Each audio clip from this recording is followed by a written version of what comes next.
Hello friends, welcome to the Ministry of Update, and the recent notification is from Indian Institute of Technology Kanpur. IIT Kanpur की तरफ से advertisement number 1/2023 का notification जो कि पहले ही release किया जा चुका है, उसमें जो पोस्ट एडवर्टाइज़ की गई हैं उसमें जो आप देखेंगे रजिस्ट्रार, डिप्टी रजिस्ट्रार, ये तो हायर लेवल साइड की पोस्ट हो गई। जो पोस्ट फ्रेशर्स कैंडिडेट या थोड़ा एक्सपीरियंस कैंडिडेट को मिल सकती हैं उसमें आप देखते हैं असिस्टेंट रजिस्ट्रार हैं, 6 वैकेंसीज़ हैं, असिस्टेंट एग्जीक्यूटिव इंजीनियर और medical officer, safety officer, junior technical superintendent, ये 4200 ग्रेड पे की पोस्ट है। इसमें आप मल्टीपल अलग अलग क्वालिफिकेशंस है, उसमें हम देख करके अपने अकॉर्डिंग जिसमें भी एलिजिबिलिटी बनती है उसके लिए अप्लाई कर सकते हैं। इसके अलावा जूनियर इंजीनियर सिविल की पोस्ट है, 3 वैकेंसी हैं, और junior technical superintendent translation, junior safety officer, junior superintendent, ये शायद एडमिनिस्ट्रेशन के लिए है, 11 पोस्ट हैं इसके अंदर। और लाइब्रेरी साइंस वालों के लिए सीनियर लाइब्रेरी इंफॉर्मेशन असिस्टेंट की 3 पोस्ट एडवर्टाइज़ की गई हैं। इसके अलावा जूनियर असिस्टेंट यानी कि एलडीसी टाइप पोस्ट होती है, ये इसमें टोटल 5 पोस्ट हैं। और इसके अलावा डिप्लोमा होल्डर्स के जूनियर टेक्नीशियंस की पोस्ट जो हैं अलग अलग डिसिप्लिन में एडवर्टाइज़ की गई हैं। साथ ही जूनियर असिस्टेंट लाइब्रेरी की 5 पोस्टें। सो ये था इनका vacancy category wise breakup. Now अब इसका हम देखते हैं क्या क्या एलिजिबिलिटी मांगी गई है इसमें इन अलग अलग पोस्ट में। सो असिस्टेंट रजिस्ट्रार के लिए यूजीसी फ्रेमवर्क के अकॉर्डिंग आपको मास्टर डिग्री विद 55% मार्क्स चाहिए होता है, और साथ में इन्होंने डिज़ायरेबल डाला है 8 ईयर का एक्सपीरियंस। तो अगर आपके पास मास्टर डिग्री है विद 55% मार्क्स के साथ तो आप श्योर शॉर्ट इसके लिए एलिजिबल हो और अप्लाई कर सकते हो। वो डिपेंड करता है कि ये शॉर्ट लिस्टिंग क्राइटेरिया ये क्या अपनाते हैं, बट अभी के लिए as of now you are eligible to apply for this post. Now assistant executive engineer electrical के लिए जो भी इसेंशियल क्वालिफिकेशन है वो है first class bachelor degree in electrical engineering with at least 3 year of experience. तो आप ये ध्यान रखें कि जो भी आप एक्सपीरियंस गेन कर रहे हैं वो जो डिग्री मांगी गई है इसेंशियल क्वालिफिकेशन में उसके बाद की ही हो, साथ ही रिलेवेंट एक्सपीरियंस होना चाहिए, ध्यान रखें। और डिज़ायरेबल क्वालिफिकेशन जो होती हैं वो at the time of interview आपको बेनिफिट्स दिला सकती हैं, या फिर कुछ इंस्टीट्यूट जो होते हैं वो क्राइटेरिया सेट करते हैं अलग से just to shortlist the candidate to appear in written test और इंटरव्यू। तो उस टाइम पे आपकी ये डिज़ायरेबल क्वालिफिकेशंस आपकी ज़रूरी होती हैं। अगर आपके पास इनमें से कुछ भी क्वालिफिकेशन या जितनी भी आपके पास क्वालिफिकेशन, एक्सपीरियंस सर्टिफिकेट्स हैं, आप eight the time of application सब कुछ अपलोड करिए, बिकॉज आपको नहीं पता कि इंस्टीट्यूट या बॉडी या ऑर्गेनाइजेशन क्या क्राइटेरिया अडॉप्ट करने वाला है शॉर्ट लिस्टिंग के लिए। तो अपने कैंडिडेचर को मजबूत करने के लिए आप जितना हो सके उतने जो भी आपके पास रेलेवेंट क्वालिफिकेशन, एक्सपीरियंस सर्टिफिकेट्स हैं सब अप्लाई लगाइए।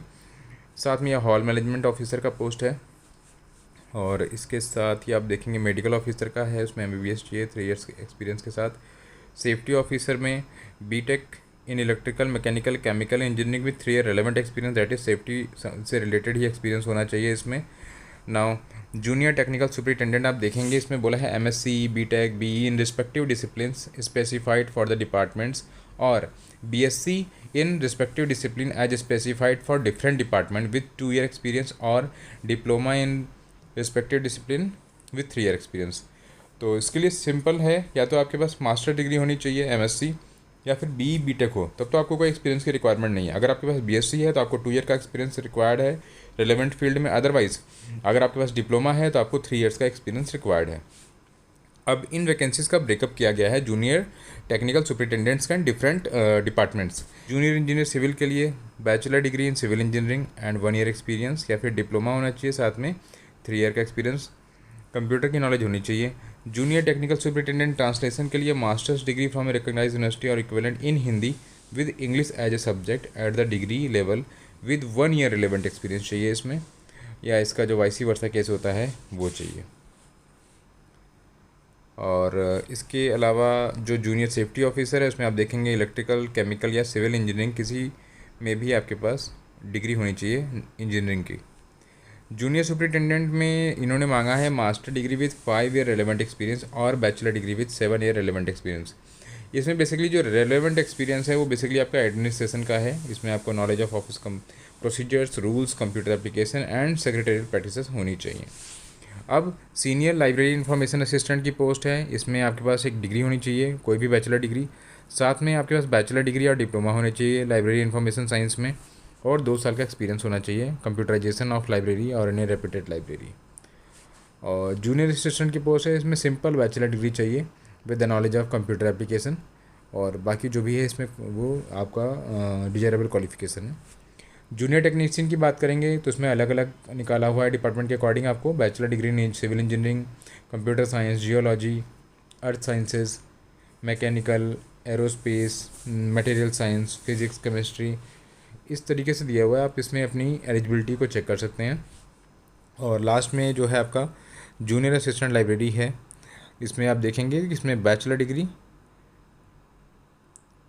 With the knowledge of computer office applications, और डिज़ायरेबल में इन्होंने मांगा है बैचलर इन लाइब्रेरी साइंस।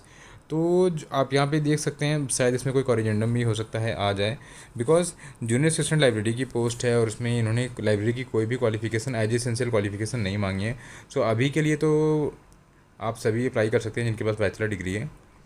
और साथ ही कंडीशंस देख लीजिए, ऑनलाइन मोड में अप्लाई करना है, 16 अक्टूबर लास्ट डेट है। हार्ड कॉपी भेजने की कोई ज़रूरत नहीं है अभी आपको। और जो भी कैंडिडेट गवर्नमेंट जॉब में है वो at the time of skill test या इंटरव्यू एनओसी आपको प्रोड्यूस करना पड़ेगा। कॉल लेटर जो है आपको ईमेल के थ्रू भेजा जाएगा, किसी भी अदर मोड में आपको कॉल लेटर नहीं भेजा जाएगा।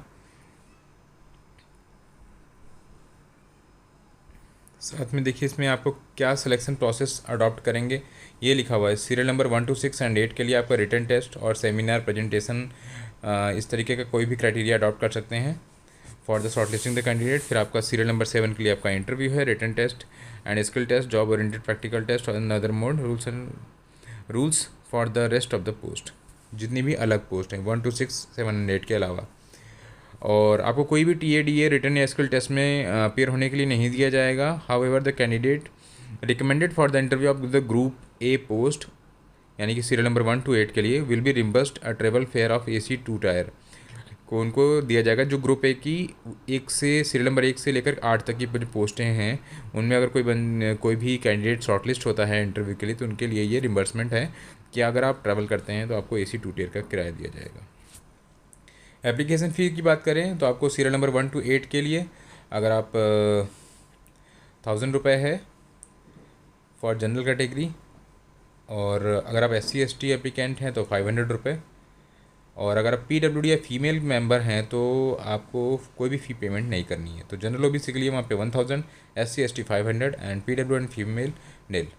Group B and C post के लिए 700 का आपको फ़ी पेमेंट करना पड़ेगा for all the category of the, but SC ST PWD female candidates are not required to fill any kind of fee.